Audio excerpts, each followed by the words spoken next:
J'ai jeté un coup d'œil à mon mari Marc alors qu'il conduisait notre camion U-Haul loué sur l'autoroute. Nous venions de déposer notre seule fille Sophia à son dortoir universitaire, où elle commençait sa première année. On aurait dit que c'était hier que j'avais appris que j'étais enceinte d'elle, juste après ma remise des diplômes du lycée. Marc et moi avions été des amoureux de lycée, le couple typiquement américain, lui, le quarterback vedette, moi, la chef des pom-pom girls. Nos familles n'auraient pas pu être plus joyeuses lorsque nous avons annoncé nos projets de nous marier et de commencer notre vie ensemble, malgré la grossesse non planifiée. Marc a dû prendre une année sabbatique de l'université pour travailler à plusieurs emplois et économiser de l'argent pour notre nouvelle famille. Je n'oublierai jamais la fierté et la joie dans ses yeux le jour où Sophia est née, ni les heures inlassables qu'il a passées à étudier tard dans la nuit après être rentré de double vacation au restaurant. Il a tant sacrifié au cours de ses premières années pour subvenir à nos besoins, déterminé à ne pas me décevoir, ni décevoir notre fille en tant que pourvoyeur et mari. Après avoir obtenu son diplôme en architecture, Marc a décroché un poste de débutant dans un cabinet prestigieux dans notre ville natale de Westbrook, Connecticut. Au fil des ans, il a gravi rapidement les échelons grâce à un travail acharné et à son talent. Pourtant, même lorsque sa carrière a décollé et que l'argent a commencé à affluer, Marc n'a jamais perdu son humilité ni sa nature terre-à-terre. La famille passait toujours en premier pour lui, quoi qu'il arrive. En le regardant maintenant, je voyais des éclats du jeune homme ambitieux aux yeux brillants dont j'étais tombée amoureuse. Le visage joliment jeune avait mouru en celui d'un gentleman distingué. Pourtant, ses yeux chaleureux et patients et son sourire facile étaient restés inchangés, une constante réconfortante dans le voyage toujours en évolution de notre mariage et de notre vie de famille. La maison va sembler tellement vide sans elle, dit Marc, rompant le silence confortable qui s'était installé entre nous. Il y avait une pointe de mélancolie dans sa voix de baryton familière. J'ai souri tristement, tendant la main pour la poser sur la sienne. Elle a toujours été la petite fille à son papa. Ta petite princesse. Notre princesse, a-t-il affirmé, en serrant mes doigts. Et elle mérite le monde. Un lourd silence a envahi la voiture avant que Marc ne demande. As-tu remarqué comment elle se comporte récemment? La façon dont elle te traite parfois. Je me suis raidi, mon sourire s'effaçant alors que je retirais ma main de la sienne. Un mur invisible semblait se matérialiser entre nous à cet instant. Tu veux dire m'ignorer complètement sauf quand tu es là? Alors elle te sourit mais me lance des regards noirs dans ton dos? Je ne pouvais cacher l'amertume qui s'insinuait dans ma voix. Marc laissa échapper un soupir là. Ce n'était pas la première fois que nous dansions autour de ce problème particulier. Allez, ma chérie. Elle a juste du mal avec cette transition, quitter la maison pour la première fois après avoir été si choyée ici. Sa dernière année a été difficile, avec toute la pression des candidatures universitaires et en essayant de réaliser ses rêves de prestige de Harvard. Tu sais comment elle réagit quand elle est stressée, elle se défoule sur les personnes les plus proches d'elle. Essaie de lui accorder un peu de répit. Je me suis mordu la langue, ne voulant pas argumenter davantage et gâcher le moment mélancolique mais toujours tendre entre nous. Surtout pas maintenant, alors que tout semblait enfin se mettre en place après un début si tumultueux. J'ai sorti mon téléphone et envoyé un message rapide, désespéré de fuir la tension. Nous serons chez nous dans environ 20 minutes. Viens dès que tu le peux.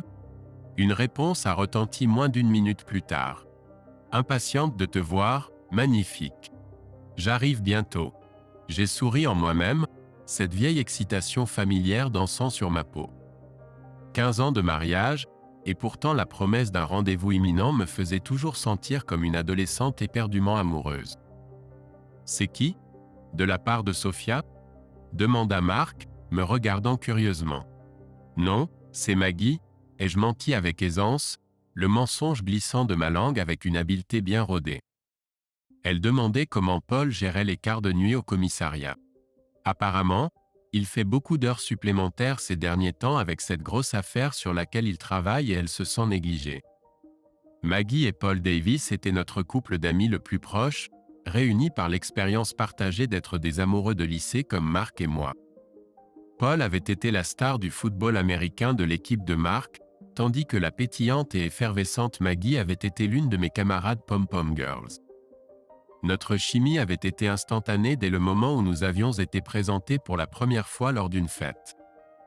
Les 4 d'entre nous étions un quatuor inséparable tout au long de nos études et au-delà, alors que nos relations se transformaient en mariage.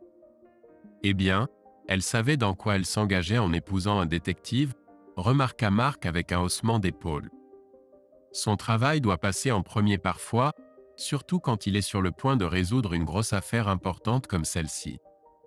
J'ai simplement acquiescé, laissant tomber le sujet comme j'avais l'habitude de le faire chaque fois que Paul était évoqué dans la conversation. Mes sentiments à l'égard de cet homme étaient devenus de plus en plus compliqués au fil des ans, déformés par un mélange confus de ressentiment, de jalousie et d'émotions entremêlées que je ne pourrais jamais avouer à Marc ou à quiconque. Pressé de changer de sujet loin de nos amis, j'ai regardé par la fenêtre le paysage suburbain familier qui défilait, comptant silencieusement les miles jusqu'à ce que nous soyons de retour dans notre quartier huppé. Alors que Marc tournait dans notre rue bordée d'arbres, j'ai retenu mon souffle. Là, c'était le chef-d'œuvre architectural moderne qu'il avait conçu et construit pour nous. Notre maison de rêve, avec ses lignes épurées, ses plafonds voûtés et ses murs de fenêtres donnant sur les jardins entretenus. Pourtant, à ce moment-là, mes yeux n'étaient pas attirés par les signes extérieurs de notre réussite matérielle, mais par la forme sombre d'une voiture de police garée de manière désordonnée dans notre allée circulaire. Marc s'est arrêté derrière elle alors que 2 silhouettes en sortaient, l'une que j'ai immédiatement reconnue comme étant Paul. Mon cœur a fait un bond dans ma poitrine alors qu'un sentiment de prémonition m'envahissait. C'était ça, le moment que j'attendais avec impatience et appréhension depuis des mois maintenant. Que se passe-t-il ? Demanda Marc, visiblement confus, alors que nous sortions du camion. Du coin de l'œil, j'ai remarqué la deuxième silhouette, un homme grand, aux épaules larges, de mon âge, vêtu d'un costume froissé glissé discrètement dans l'ombre entre notre maison et celle des voisins. Je me suis dépêché de me placer à côté de Paul, un frisson involontaire me parcourant alors que la réalité de la situation s'imposait. « Je suis vraiment désolé pour ça, Marc, » dit Paul lourdement, son expression grave alors qu'il sortait une épaisse enveloppe en carton marron de la poche intérieure de son vieux blouson d'aviateur. À en juger par les cernes sous ses yeux et sa barbe de 5 heures ébouriffée, il avait travaillé sans relâche sur cette grosse affaire. « Mark Thompson, vous êtes assigné. » Mon mari s'est figé, la couleur disparaissant visiblement de son visage alors qu'il fixait l'enveloppe entre ses mains. « C'est une blague ? » demanda-t-il, un rire incrédule et sans humour s'échappant de ses lèvres. « Paul, mais qu'est-ce que c'est que ça ? J'ai bien peur que non, mon pote. » Le regard plein de remords de Paul a brièvement effleuré ma direction avant de se fixer à nouveau sur Marc. Mon pouls s'est accéléré en voyant la rage à peine contenue derrière ses yeux. « Je pense qu'il vaut mieux que tu partes maintenant. Engage un avocat, commence à régler les modalités de ton divorce. » Il s'est raclé la gorge brutalement, comme si prononcer le dernier mot le faisait souffrir physiquement. « Il y a aussi une ordonnance de restriction temporaire. Tu dois rester loin de Vanessa et maintenir une distance d'au moins 500 pieds. » « Une ordonnance de restriction ?» répéta Marc dans un murmure étouffé, comme si les mots n'avaient aucun sens pour lui. « C'est insensé. » Il s'est alors tourné vers moi, ses yeux verts, les mêmes yeux chaleureux et accueillants dont j'étais tombée follement amoureuse en tant qu'adolescente naïve, brillants de douleur et de colère déconcertée. « Vanessa, pourquoi ? Qu'ai-je fait ? » J'ai ouvert la bouche, mais aucun mot n'est sorti. Ma gorge semblait se resserrer, la panique et la honte montant en moi jusqu'à ce qu'il devienne impossible de soutenir ce regard brisé et accusateur plus longtemps. J'ai rapidement détourné les yeux, la lâcheté habituelle quand il s'agit d'affronter une vérité dérangeante. « Rentrons à l'intérieur, Nessa, » a dit Paul, me serrant le bras d'une manière qui se voulait rassurante mais qui m'a fait tressaillir malgré tout. Ce n'est pas facile pour personne. Du coin de l'œil, j'ai vu Marc essayer la porte d'entrée, pour reculer en voyant que la serrure tenait bon. « Ta clé ne fonctionnera pas, » lui a crié Paul. Les serrures ont été changées. Marc s'est figé, son dos se raidissant visiblement alors que la pleine compréhension de la situation le submergeait. Il s'est retourné, les yeux brillants d'une fureur juste. Tu as pensé à tout, n'est-ce pas? Cracha-t-il, me transperçant du regard avant de tourner son regard accusateur vers Paul. Je parie que c'était toute ton idée.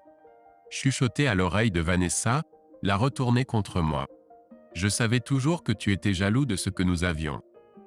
Malgré sa présence physique imposante, Paul conservait une apparence extérieure de calme, se rapprochant pour se placer physiquement entre Marc et moi.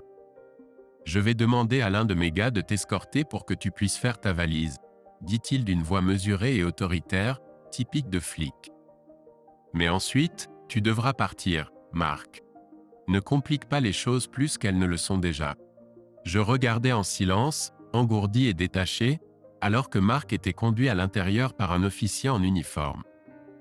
Il ressortit quelques minutes plus tard, traînant une valise abîmée, qu'il lança négligemment à l'arrière du camion U-Haul.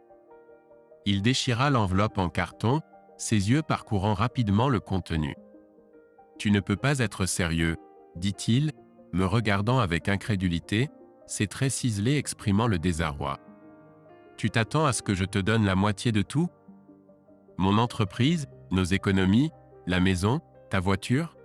Après tout ce que nous avons construit ensemble? Hors de question, Vanessa. Marc, je te préviens, pars maintenant ou je n'aurai pas d'autre choix que de t'arrêter, déclara Paul d'un ton sévère, attrapant ses menottes avec résignation. Marc lui lança un regard glacial avant de sembler se dégonfler, laissant tomber les armes. D'accord, lâcha-t-il. Je signerai ces fichus papiers. Il sortit un stylo de sa poche de chemise et apposa sa signature sur les lignes indiquées d'un geste sec et en colère. Lorsqu'il eut fini, il repoussa les documents vers Paul avec un mépris à peine contenu. « Tu peux être son témoin. » Paul signa consciencieusement sur la ligne appropriée avant de remettre la copie de Marc. Mon cœur fit un bond en voyant cette signature accablante. C'était vraiment en train de se produire, j'allais vraiment aller jusqu'au bout. Il n'y aurait pas de retour en arrière possible.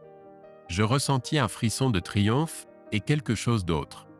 Un étrange sentiment de finalité mêlé à une perte écrasante. C'était comme si une partie vitale de mon âme venait d'être arrachée, laissant un vide douloureux derrière elle. « Tu peux tout avoir, Vanessa, » dit Marc, ses paroles pesantes. « J'espère que ça te rendra heureuse. » Sur ces mots d'adieu, il se retourna et monta dans le camion, sans même se donner la peine de regarder en arrière. Je sursautai lorsque le moteur rugit et que le camion s'éloigna en crissant dans la rue, disparaissant rapidement au coin de la rue et de ma vie pour toujours. Alors que l'odeur persistante des gaz d'échappement se dissipait, un lourd silence s'abattit sur l'allée. Paul posa sa main sur mon épaule, son regard bleu empreint de préoccupation me transperçant. « Pourquoi n'irais-tu pas à l'intérieur essayer de te détendre ?» murmura-t-il. « Je vais faire stationner une voiture de patrouille à l'extérieur cette nuit, juste au cas où. » Nous ne savons pas comment Marc va réagir. J'acquiesçai d'un signe de tête saccadé, croisant mes bras sur mon torse en me tournant vers la maison, ma maison désormais, obtenue par les moyens les plus sournois. Je m'arrêtai sur le pas de la porte, regardant par-dessus mon épaule l'homme que je considérais autrefois comme mon plus proche ami. « Merci, Paul. J'apprécie vraiment ton aide. Et remercie Maggie de ma part aussi. » Le muscle de sa mâchoire tressaillit presque imperceptiblement à la mention du nom de sa femme. « Ne t'en fais pas, » fut tout ce qu'il dit. Je laissai la porte se refermer derrière moi, excluant le reste du monde pour un instant béat et égoïste. Je plongeai ma main tremblante dans la poche de mon Jean et sortis mon téléphone. Avec une profonde inspiration apaisante, je composai le nouveau numéro de ma liste de contacts. Il sonna plusieurs fois avant d'aller sur la messagerie vocale. « Ethan, c'est moi, » dis-je, luttant pour garder ma voix stable et égale. Tout s'est déroulé comme prévu. Marc est parti et il a signé les papiers. Je pensais que tu serais déjà là. Je m'interrompis, me mordant la lèvre alors que des vagues de doute et d'anxiété me submergeaient. Où était-il? Ethan avait promis qu'il m'attendrait ici après que tout soit terminé. Depuis des mois, il avait juré vouloir commencer notre nouvelle vie ensemble, sans mensonge, sans se faufiler en cachette derrière le dos de Marc comme cela avait été le cas l'année passée. Enfin, je serais vraiment libre et nous pourrions cesser d'exister en secret, dans des moments volés et furtifs, dans des chambres de motel sordides et les sièges arrière des voitures. Rappelle-moi dès que tu reçois ce message, suppliai-je, incapable de dissimuler le tremblement de panique dans ma voix à présent. J'ai besoin de toi. Je raccrochai et commençai instinctivement à arpenter la longueur de la chambre, mes doigts s'agitant nerveusement dans mes cheveux. Où diable était-il? Ethan n'était jamais du genre à être peu fiable ou en retard. La ponctualité était pour lui un point d'orgueil professionnel. 1000 scénarios catastrophes se succédaient dans mon esprit de manière obsédante. Avait-il eu des doutes? Avait-il décidé que ce n'était finalement pas ce qu'il voulait, maintenant que j'avais réellement tout sacrifié pour être avec lui? Mark avait-il découvert notre relation et l'avait-il confronté? Mon Dieu, rien que l'idée que ces deux hommes en viennent aux mains me glaçait le sang. Ou pire, et s'il lui était arrivé quelque chose de terrible? Et s'il était blessé ou en danger quelque part?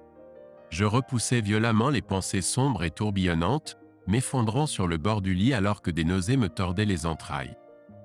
J'avais besoin d'un verre. Immédiatement. Me calmant avec quelques respirations profondes et mesurées, je descendis à la cuisine, vers le garde-manger du majordome juste à côté. Une carafe de cristal contenant un liquide ambré me fit un clin d'œil depuis les étagères en acajou, et je la récupérai rapidement ainsi qu'un des verres assortis du placard en dessous. Alors que je m'installais sur le canapé en cuir moelleux du salon élégamment décoré, je m'émerveillais de l'opulence silencieuse qui m'entourait. Était-ce vraiment le plan de Mark depuis le début?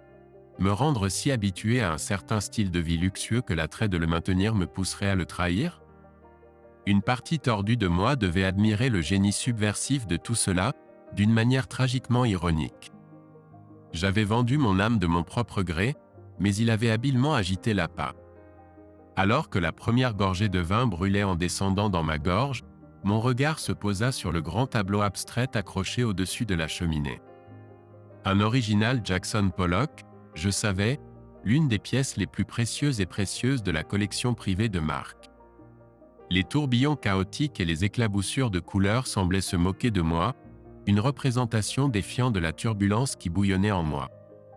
J'ai fermé les yeux, me suis adossé au cuir doux et beurré tandis que les souvenirs de mon aventure avec Ethan affluaient en flashs vifs de mots chuchotés et de caresses enflammées. Notre première rencontre au grand magasin il y a près d'un an alors que Mark était en déplacement professionnel, quand j'avais ressenti cette étincelle incontestable d'attraction illicite pour le charmant jeune vendeur. Les innombrables rendez-vous hâtifs à l'hôtel qui ont suivi, se débattant entre les draps comme des adolescents excités derrière des portes closes tout en maintenant une façade de bienséance dans le monde réel. La tromperie constante avait été enivrante mais émotionnellement épuisante d'une manière que je ne pourrais jamais pleinement articuler. À chaque rencontre passionnée et enflammée, je me retrouvais à en vouloir plus de l'énergie juvénile d'Ethan, de son corps sculpté, de son charisme naturel. Des qualités que Mark manquait de plus en plus au fil des ans et alors que nos vies devenaient excessivement enlisées dans une routine monotone. Ne vous méprenez pas, j'aimais toujours profondément mon mari. Mais la triste vérité était que je n'étais plus amoureuse de lui. Pas de la manière dévorante, haletante et insouciante dont je l'avais été quand nous étions juste des enfants. Mon aventure de plusieurs années était née de cette simple et égoïste vérité. Je ne pouvais supporter l'idée de passer mes jours comme une image déprimante et cliché de l'ennui suburbain, étouffant progressivement dans la prison sans air de notre mariage terne mais matériellement confortable. Quand Ethan est apparu, j'ai vu ma chance de recommencer, une opportunité de retrouver la passion palpitante de ma jeunesse depuis longtemps disparue. J'ai instantanément mis de côté près de 2 décennies de vœux et d'histoires avec Mark pour me laisser emporter de manière irréfléchie et désespérée par le sort puissant d'Ethan. Aussi honteuse que je me sente maintenant, il y avait encore une partie de moi qui s'accrochait désespérément aux rêves qu'Ethan et moi avions si soigneusement construits dans ces interminables conversations nocturnes sur notre avenir commun.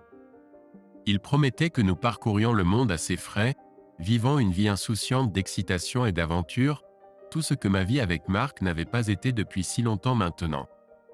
Tout ce que j'avais à faire était de sécuriser ma part de nos actifs matrimoniaux pour financer notre nouveau départ. Et je l'avais fait. au prix exorbitant de sacrifier toute mon ancienne existence. J'ai essayé d'appeler Ethan à nouveau, mais toujours pas de réponse. Frustré, j'ai décidé de prendre une douche chaude pour essayer de calmer mes pensées qui s'emballaient. J'avais tout fait selon notre plan. Cela devait être notre nouveau départ, notre chance au bonheur.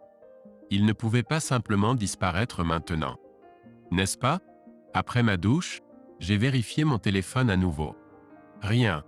Un sentiment de malaise s'est installé dans mon estomac. J'ai versé un autre verre de vin et zappé à travers les chaînes de télévision. Une alerte de dernière minute a attiré mon attention, un reportage en direct sur une fusillade. Le bandeau en bas de l'écran m'a glacé le sang. Détective local arrêté après avoir tué sa femme et son beau-frère. J'ai monté le volume, les mains tremblantes. Le reporter se tenait devant une maison familière. La maison de Paul et Maggie.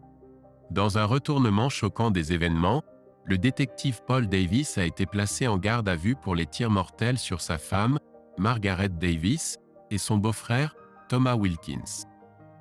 Les sources policières indiquent que Davis a abattu sa femme chez eux avant de se rendre sur le lieu de travail de Wilkins et de le tuer également. Les deux victimes ont été déclarées mortes sur place. Le motif reste inconnu à ce jour. J'ai éteint la télé, me sentant engourdi. Maggie était morte. Et Paul. Je savais qu'il y avait des tensions entre lui et Maggie, mais je n'aurais jamais imaginé qu'il craquerait ainsi. Mon esprit tourbillonnait en assimilant la nouvelle. Ma meilleure amie était partie. Ma fille était à l'université. Mon mari venait de partir. Et l'homme que je croyais aimer était introuvable. J'étais complètement et totalement seul. Le lendemain matin, je me suis rendu à l'appartement d'Ethan, désespéré d'obtenir des réponses. Quand j'ai ouvert la porte, mon estomac s'est noué. L'endroit était complètement vide, pas de meubles, pas de photos au mur, pas la moindre trace d'Ethan. Comme s'il n'avait jamais existé. Je me suis affaissé sur le matelas nu, l'esprit tourmenté. Comment avais-je pu être si stupide? Si naïve? J'avais tout sacrifié pour un homme que je connaissais à peine. Un homme qui m'avait clairement manipulé depuis le début. Les larmes coulaient sur mon visage, j'ai conduit à la banque pour évaluer les dégâts. Mes mains tremblaient quand j'ai remis ma pièce d'identité à la guichetière. Je suis désolé, Madame Thompson, mais vos comptes ont été clôturés, m'a informé la guichetière avec un sourire compatissant. Votre ex-mari est venu la semaine dernière et a tout vidé. Il a également fait retirer votre nom de toutes les cartes de crédit et des prêts. Mais c'est impossible, ai-je argumenté. Nous avons un compte joint. Et c'est moi qui possède la maison et ma voiture. La guichetière a secoué la tête. Je crains que non. Il semblerait que votre mari ait contracté un deuxième prêt hypothécaire sur la maison et ait transféré le prêt de la voiture uniquement à votre nom. Vous serez responsable de ces paiements à l'avenir. J'ai eu l'impression de recevoir un coup de poing dans l'estomac. En un seul coup, Marc m'avait dépouillé de tout. J'ai titubé hors de la banque, hébété, cherchant mon téléphone. Avec des doigts tremblants, j'ai composé le numéro de Sophia. Certainement que ma fille m'aiderait. Que veux-tu? Sa voix était froide et tranchante. Sophia, ma chérie, c'est maman. J'ai besoin de ton aide. Ne m'appelle pas comme ça, a-t-elle répliqué. Tu n'es plus ma mère. Comment as-tu pu faire ça à papa? À notre famille? Tu as tout gâché. S'il te plaît, laisse-moi t'expliquer. Je ne veux rien entendre. Efface mon numéro et ne me contacte plus jamais. J'en ai fini avec toi. La communication a été coupée. J'ai fixé le téléphone dans ma main, les larmes brouillant ma vue. En l'espace de 24 heures, j'avais perdu tout ce qui comptait pour moi. Mon mari, ma fille, mon meilleur ami. Même l'homme que je pensais aimer. 5 ans plus tard, je me suis retrouvé à faire la queue dans une soupe populaire miteuse au cœur de Dallas, un manteau usé serré autour de ma silhouette frêle. Mes ongles autrefois parfaitement manucurés étaient maintenant ébréchés et en lambeaux, mes cheveux en un désordre emmêlé. J'étais bien loin de la femme élégante et bien mise que j'avais été dans ma vie passée. Après avoir tout perdu, je m'étais enfui au Texas avec le peu d'argent que j'avais réussi à rassembler. Je ne supportais pas de rester dans la même ville où tout le monde connaissait ma disgrâce. Je pensais pouvoir recommencer à zéro, construire une nouvelle vie pour moi-même. Mais sans réelle compétence ni expérience, je me suis vite retrouvé à avoir du mal à joindre les deux bouts. Je prenais n'importe quel travail que je pouvais trouver, serveuse, femme de ménage, même une brève période comme pompiste. Mais ce n'était jamais suffisant. Je ne pouvais pas me permettre un endroit décent où vivre, alors je me retrouvais à dormir sur les canapés d'étrangers ou recroquevillé dans ma voiture les nuits les plus froides. Alors que j'avançais dans la file de la soupe, mon estomac gargouillant, je ne pouvais m'empêcher de repenser à toutes les erreurs que j'avais commises. Comment les choses auraient pu tourner différemment si j'avais simplement été satisfaite de la vie que j'avais? Si je ne m'étais pas laissé séduire par la promesse de quelque chose de plus. Perdu dans mes pensées, je n'ai pas remarqué l'homme se tenant devant moi jusqu'à ce que je manque presque de le percuter. Désolé, marmonnai-je, gardant les yeux baissés. Vanessa? Ma tête s'est relevée au son de cette voix familière. Je me suis retrouvé à regarder le visage choqué de nul autre que Mark Thompson. Il avait vieilli, ses cheveux grisonnants aux tempes, mais toujours beau d'une manière distinguée. Il était vêtu d'un costume bien taillé, un contraste frappant avec le jean usé et la chemise à carreaux délavée que je portais. « Que fais-tu ici » ai-je demandé, ma voix à peine audible. « Je pourrais te poser la même question » répondit-il, ses yeux prenant note de mon apparence épuisée. « Je suis ici pour une réunion d'affaires. Mon entreprise conçoit un nouveau refuge dans la rue. » Bien sûr. Mark avait toujours été celui qui réussissait, celui avec un avenir prometteur. Pendant que je gaspillais ma vie, lui construisait son empire. « Tu as l'air d'avoir connu des jours meilleurs, » remarqua-t-il, non sans gentillesse. Je ressentis une vague de honte m'envahir. J'ai traversé beaucoup de choses depuis tout ce qui s'est passé. L'expression de Mark s'adoucit. J'ai entendu parler de Maggie et Paul. Je suis tellement désolé, Vanessa. Je sais que c'était ta meilleure amie. Des larmes me piquèrent les yeux. Merci, réussis-je à articuler. Et je suis désolé aussi, Mark, pour tout ce que je t'ai fait subir. J'ai été égoïste et stupide et j'ai commis la plus grosse erreur de ma vie. Il resta silencieux un moment, me scrutant intensément. Je t'ai pardonné il y a longtemps, Vanessa. Ressasser cette colère ne me menait nulle part. J'ai dû la laisser partir et avancer. Avancer. Les mots résonnaient dans ma tête alors que je remarquais l'alliance dorée brillant à sa main gauche. Tu es marié, dis-je doucement. Un sourire effleura ses lèvres. Cela fait 5 ans maintenant.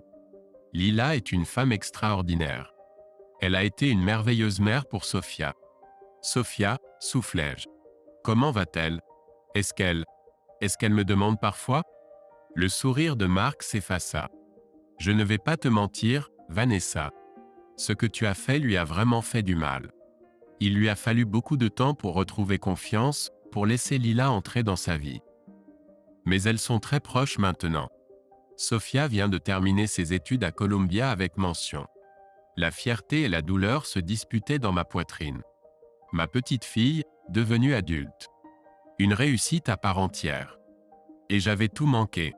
Je suis contente, dis-je avec un nœud dans la gorge. Je suis contente qu'elle aille bien. Qu'elle t'ait toi et Lila. C'est la personne la plus forte que je connaisse, dit Mark. Il jeta un coup d'œil à sa montre. Écoute, je dois y aller. Mais Vanessa, si tu as besoin d'aide, si tu veux te relever, je veux que tu saches que je suis là pour toi. Malgré tout ce qui s'est passé entre nous, je ne veux pas te voir souffrir.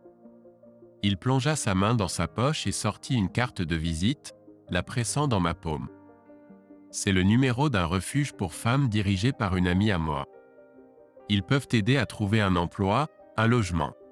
Te donner un nouveau départ. Promets-moi au moins d'y réfléchir. Je fixai la carte, la vision troublée par des larmes retenues. Je promets, chuchotai-je. Et Mark? Merci. Pour tout. Il me fit un léger signe de tête, sa main effleurant brièvement mon épaule avant de partir. Je le regardais s'éloigner, ses larges épaules se perdant dans la foule. En regardant la carte dans ma main, je ressentis une lueur de quelque chose que je n'avais pas ressenti depuis longtemps. De l'espoir. Peut-être n'était-il pas trop tard pour moi après tout. Peut-être pouvais-je encore trouver un moyen de réparer les choses. Nous sommes ravis que vous nous ayez rejoints pour la vidéo d'aujourd'hui. Si vous l'avez apprécié, faites-le nous savoir en cliquant sur le bouton « J'aime » et en laissant un commentaire. N'oubliez pas d'activer les notifications pour ne jamais manquer une nouvelle histoire. À la prochaine fois.